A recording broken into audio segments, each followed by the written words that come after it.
If you're looking for a fact-focused documentary about corporate greed leading to massive, unnecessary risks and loss of life, then look no further than Downfall, the Case Against Boeing. I wasn't expecting to be jaw-droppingly enraged when I began it, but oh boy. For example, although I'm not an engineer, even I can understand that a single point of failure is a bad idea. In addition to this increased power of the system, there was a second change, something even more problematic. Boeing changed the MCAS system to only use one sensor instead of two. It turns out this way more powerful system was controlled by just one angle of attack sensor. It's also a massively, mind-bogglingly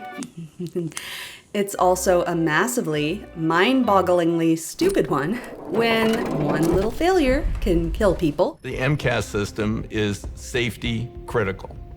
And on an airplane, you never, ever have a safety critical system that has a single point of failure. And the system is put under constant environmental hazards, which can cause this one little failure at any time. I mean, seriously, even a goose could break it. The angle of attack sensors protrude out of either side of the fuselage near the cockpit. If a happy birthday Mylar balloon gets stuck on that vane, it becomes unreliable. Believe it or not, we hit balloons, we hit birds. All of these things are not uncommon. If that sensor is damaged or faulty, it will send a wrong message to the MCAS system, which then tries to take over the plane from the pilots. And there's more.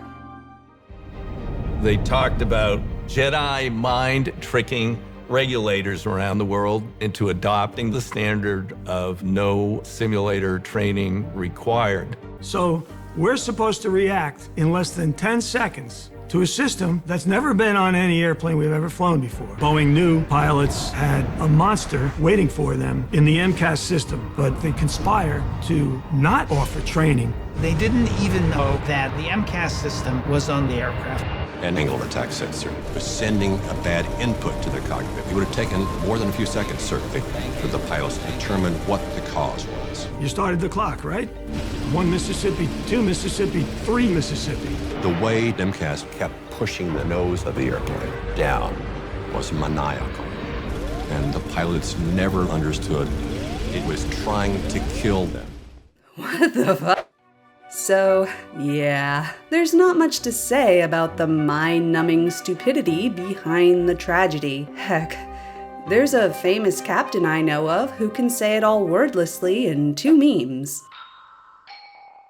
But as for what I can say about the documentary itself, it's a good one. It shows interviews with families, pilots, former workers at Boeing, officials who did investigations, and more. Yet, despite showing the emotional sides of the tragedy, it is still heavily fact-focused. It also dips into the why behind what happened, how the plane's faults came to be. It covers how Boeing underwent a merger which changed its inner culture of safety, how the company faced stock price worries from a competitor, and its own internal memos regarding problems and how to handle them.